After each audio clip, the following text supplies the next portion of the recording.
empecé con este tema de la movilidad hace alrededor de 15 años más o menos, Ujú. eh, por casualidad y por necesidad, ¿no? Yo era una asidua de moverme en coche particular, iba y venía por la Ciudad de México en mi coche y sufría el tránsito, sufrí también mucho tiempo, y digo sufrí porque ahora ya casi no utilizo el transporte público, ¿no? Pero sufrí mucho el transporte público, el trasladarme en vehículo privado, y por azares del destino, bueno, no por azares, ¿no? Pues, con poco causa-efecto, pues hacía casi 2 horas de traslado, entonces tuve la oportunidad de mudarme un poco más cerca, y ya mis trayectos que eran de hora y media se convirtieron en trayectos de media hora, pero seguía siendo en coche, hasta que un día me di cuenta que sea al mismo tiempo caminando. Andaba un poquito en bici, eh, decido empezar a utilizar la bicicleta para hacer mis traslados. Me tardó tiempo, o sea, me tardó un año más o menos en tomar esa decisión. Eh, y una vez que conozco los grupos ciclistas, que conozco el activismo y que mi vida se transformó, ¿no? De un giro de 180 grados. Me empecé a involucrar mucho con estos temas, empecé pues a rodar con grupos ciclistas, con grupos nocturnos, participé con Mujeres en Bici, que es una asociación civil, enseñamos a mujeres a andar en bicicleta, en fin, ¿no? También se hacían rodadas, hicimos una rodada muy famosa que fue Rodada de Altura, que se hace en marzo y que se replica en varias ciudades. Y pues a partir de ahí me empecé mucho a involucrar hasta que decidí renunciar a mi trabajo de 15 años, a mi estabilidad pues laboral, económica, y dije, me quiero dedicar de lleno a este tema. No fue fácil, por supuesto, ¿no? Pero pues me empecé a vincular mucho más, empecé trabajando en la alcaldía Miguel Hidalgo, coordinando la biciescuela, la primer biciescuela delegacional. Eh, y bueno, pues finalmente algo tan positivo, tan que me ayudó tanto en mi vida, ¿no? En términos de mis traslados, en términos de mi estado anímico, físico, que fue la bicicleta, pues cuando a uno le va tan bien con algo, no pueden quedarse solo uno con eso, ¿no? Forzosamente lo tienes que compartir. Y por eso este tema de las biciescuelas me gusta mucho, ¿no? Porque al final es darles otra oportunidad a las personas, es abrirles el abanico de sus posibilidades para trasladarse, ¿no? Tuve la oportunidad de participar en la Secretaría de Movilidad de la Ciudad de México. Ahí abordamos muchos temas de seguridad vial. Ya de por sí en la alcaldía, bueno, no solo era biciescuela, ¿no? Era ver infraestructura de movilidad activa, ciclovías, biciestacionamientos, aforos de ciclistas sobre todo. Hacíamos también, pues operábamos un programa social que justamente era capacitar y dar eh, al final de la capacitación una bicicleta a las vecinas o vecinos que concluyeran su curso. Por ahí de 2016 me incorporo a la Secretaría de Movilidad. Eh, digamos, de lo que más hicimos fue el PISBI, que es el Programa Integral de Movilidad y Seguridad Vial de la ciudad. Y pues ya estuve haciendo otras consultorías. Estuve hace apenas unos meses en el municipio de Cuautitlán Izcalli, ya también tocando muchos temas pues, de movilidad activa, pero también de infraestructura segura. Eh, en fin, entonces pues ya llevo varios años siendo servidora pública. Bueno, creo que un aprendizaje que he tenido la oportunidad de tener es el estar en los tres órdenes de gobierno, pues, ¿no? O sea, de estar en una alcaldía, que es una alcaldía de las más céntricas de la ciudad, con ciertos recursos, muy bien conectada, con transporte público, ¿no? Esa perspectiva, con mucha posibilidad de andar en bicicleta, ¿no? Pero después un municipio con menos recursos, con otra orografía, con otras condiciones, y la experiencia también en la Secretaría de Movilidad en un gobierno local, creo que lo que veo es que efectivamente cada uno tiene retos distintos, que nos topamos con un México distinto en cada posición y en cada región. Y sí, efectivamente también hay muchas condiciones y muchas características comunes de las ciudades, incluso más de las que podríamos imaginar, ¿no? Problemáticas comunes, pero también hay muchas diferencias. Entonces creo que el reto es efectivamente detectar estas diferencias y atender conforme a las necesidades de cada región, ¿no? Y bueno, pues ya después vienen otro montón de cosas de que uno como ciudadano de repente dices, es que ¿cómo es posible que no han hecho esto? ¿No? ¿Cómo es posible que tal? Y cuando llegas al gobierno te das cuenta que es todo un reto el término de planeación, de presupuestos, de coordinación con otras áreas, de la burocracia, de cuánto tiempo lleva ciertos procesos, ¿no? Creo que requiere, de repente, pues la burocracia y ser funcionario público requiere vocación, por supuesto, porque pues tenemos horas de entrada, pero no horas de salida, ¿no? Y en fin. Y también mucha tolerancia a la frustración, porque como ciudadanos y como activistas, de repente queremos que las cosas sucedan y sucedan ya, ¿no? Rápido. Y cuando estás de este lado, te das cuenta que es un proceso, pero que también, si no estuviéramos nosotros con esta sensibilidad, ¿no? De haber llevado la agenda desde afuera, eh, creo que tampoco sería tan fácil que las cosas caminaran, ¿no? Hay muchos colegas, por fortuna, que pues justamente del activismo pasan al servicio público y creo que eso le da mucho valor a la aportación que podemos dar desde esta trinchera.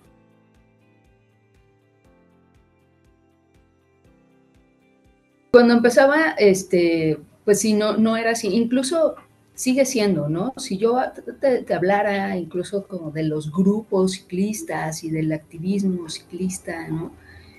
Hay mucho más hombres. Las mujeres de repente no tenemos tanta permanencia por labores propias, ¿no? Que género, por imposición, por lo que sea, por voluntad, nos ha dado, ¿no? Entonces de repente sí ves que compañeras, pues a lo mejor se van retirando, ¿no? No hay tanta constancia, entonces de por sí como que el ambiente es así, ¿no? Y lo vemos en las calles, hay más hombres que andan en bicicleta que mujeres. Y en términos de la administración pública, creo que por fortuna esta agenda nos la hemos apropiado las mujeres, entonces cada vez hay más participación, es pues un gusto, ¿no? Y yo lo veo como una gran experiencia el tener la oportunidad de colaborar en esta primera administración de una mujer presidenta. Puede que suene a cliché, ¿no? O puede que suene ya muy está muy trivializado en estos últimos meses, ¿no? Pero de verdad te das cuenta que eh, si una puede, podemos todas, ¿no? Y si una llega, llegamos todas.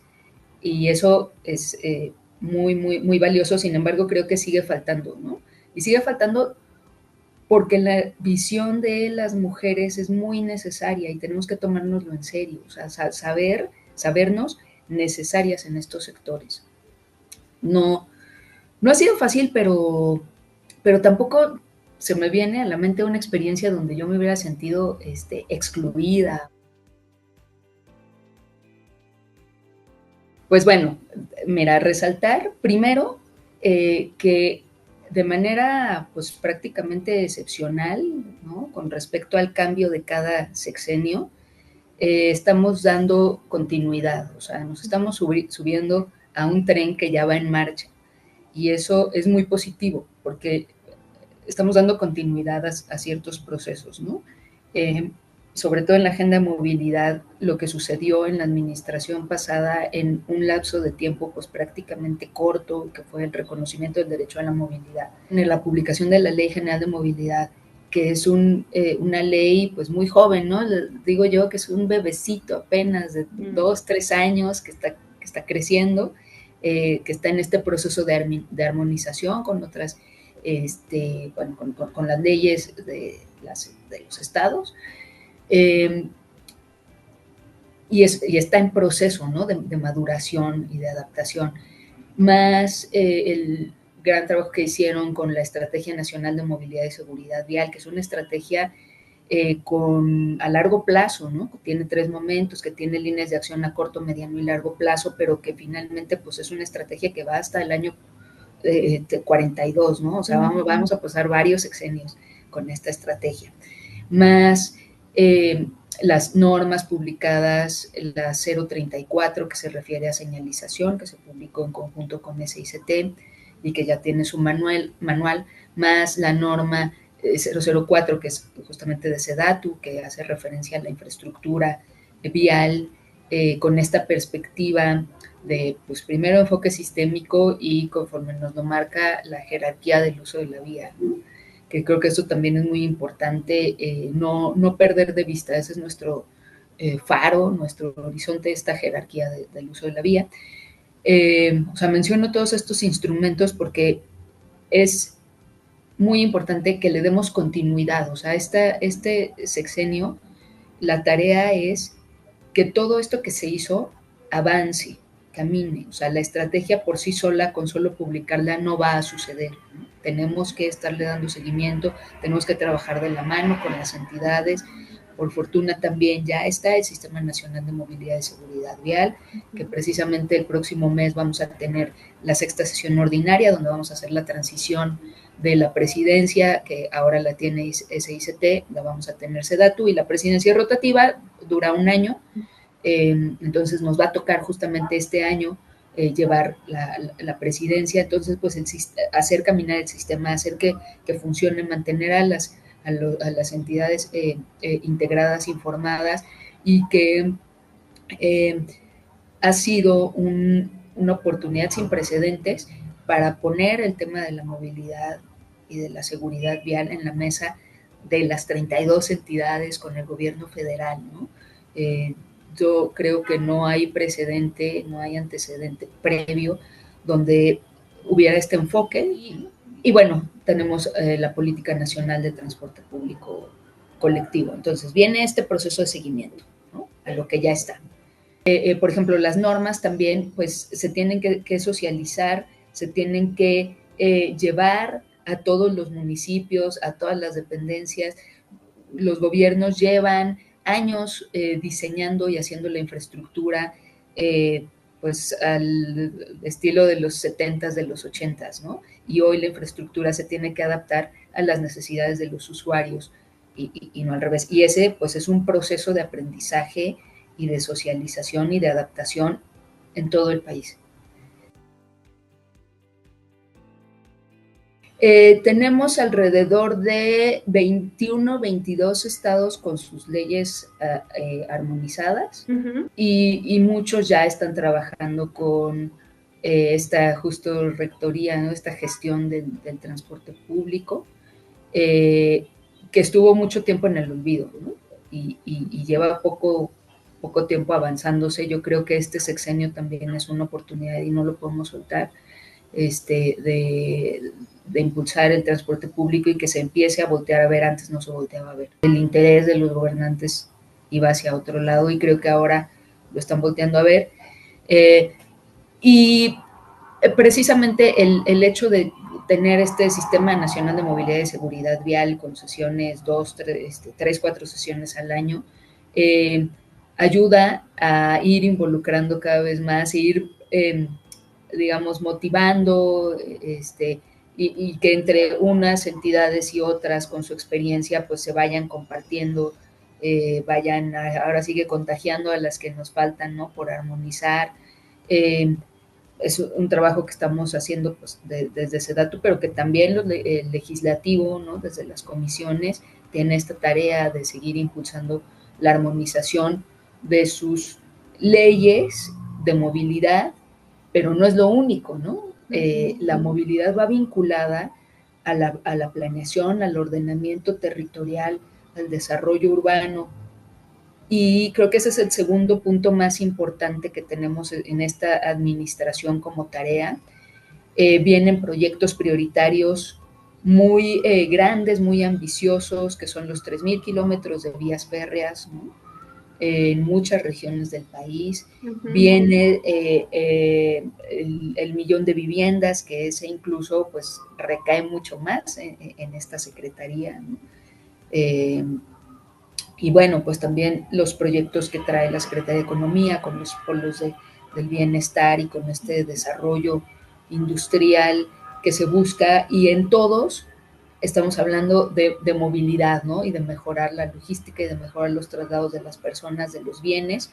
Entonces, hoy más que nunca necesitamos una coordinación en todas las secretarías federales, y es parte de lo que estamos buscando, ¿no? Que esta, este componente de movilidad sea transversal, que la vivienda pues venga con vivienda bien conectada, con servicios de transporte público bien planeados y por supuesto pues desde el ordenamiento territorial. Creo que esa es una labor muy, muy importante que estamos asumiendo durante esta administración.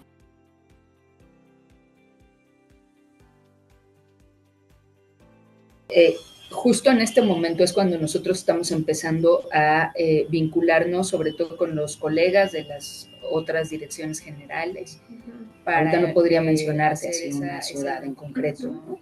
Pero definitivamente interés hay, sensibilidad hay, no en todos los sectores, por eso es importante que sea un tema que se hable, que se ponga sobre la mesa, que estemos en la misma frecuencia, gobierno federal con gobierno estatal y con gobierno municipal, ¿no?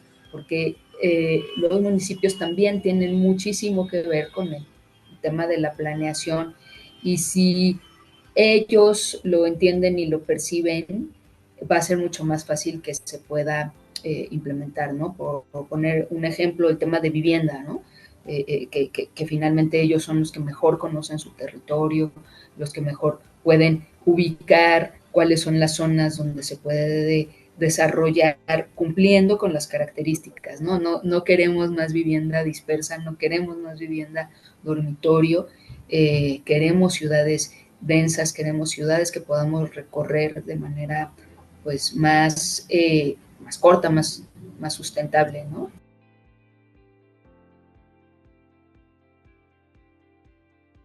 Es un tema que en la Secretaría lo sabemos y se ha abordado tanto como pues que existe un eje específico en la Estrategia Nacional de Movilidad y Seguridad Vial, que a partir de ahí se hace la política nacional, se publica la política nacional de transporte público urbano colectivo, ¿no? Colectivo urbano. Y actualmente estamos trabajando un proyecto con la cooperación, con el apoyo de GIZ, sobre las directrices para la transformación del transporte público, y nos estamos yendo a las primeras etapas, ¿no? Este momento de la conversión de hombre camión a empresa. Un diagnóstico desde incluso el marco normativo, un diagnóstico de los modelos de financiamiento para las empresas. Por supuesto se necesita inversión, ¿no? Y se necesita financiamiento y se necesitan recursos ahí también a través de Banobras, de Nafin, se tienen pues estos apoyos, ¿no? Estos esquemas donde poco a poco se pueden ir apoyando a estas empresas que decidan integrarse, ¿no? Pero antes de ese paso, justo está este proceso de acompañamiento con los concesionarios, ¿no? Ellos encuentren este beneficio de empezar a tener mucho más control en sus procesos, de formarse como una empresa, y justamente directrices para el transporte público busca hacer esta herramienta, ¿no? Entonces estamos trabajando en ello y lo que queremos es precisamente acompañar en estas primeras fases, ¿no?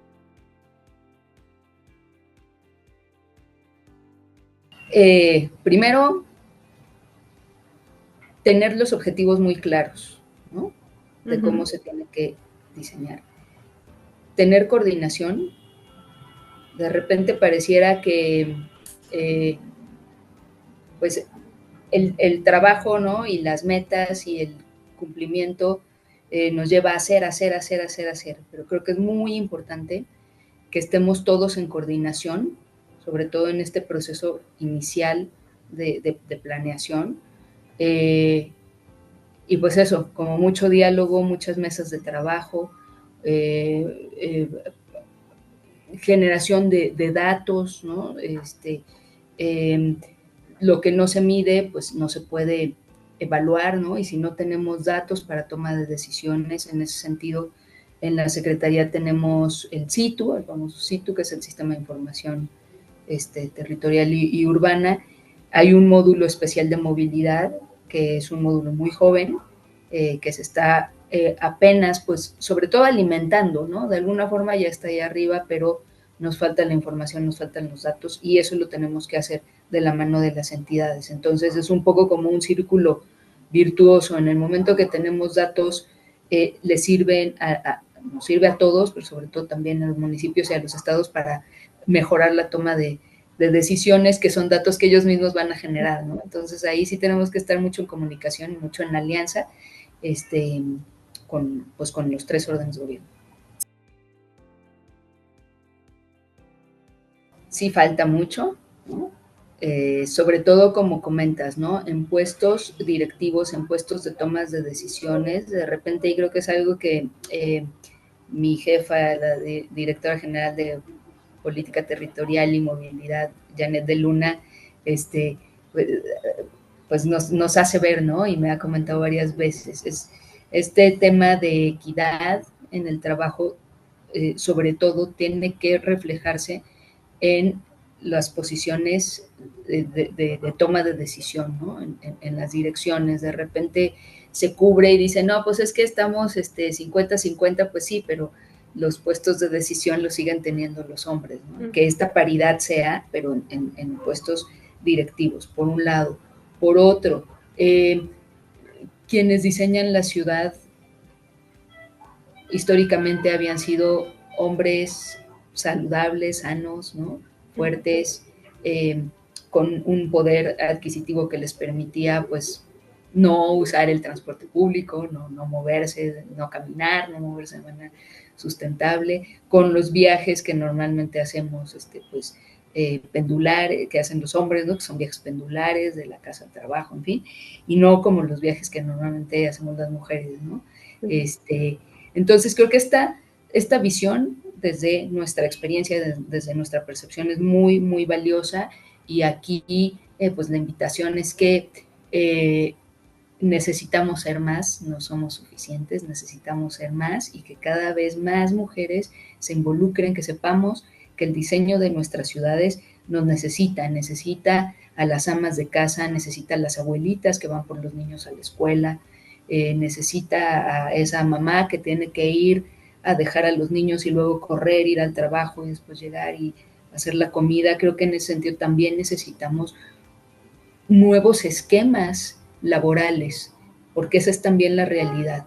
El esquema tradicional laboral sigue estando muy masculinizado, ¿no? Seguimos pensando en horarios fijos, sin dar mucha alternativa para que pues tanto hombres como mujeres tengan la oportunidad de atender a la familia, de atender a los hijos, con esquemas muy enfocados a la productividad, y necesitamos cambiar esos esquemas donde también se atiendan los cuidados desde ambos géneros, ¿no?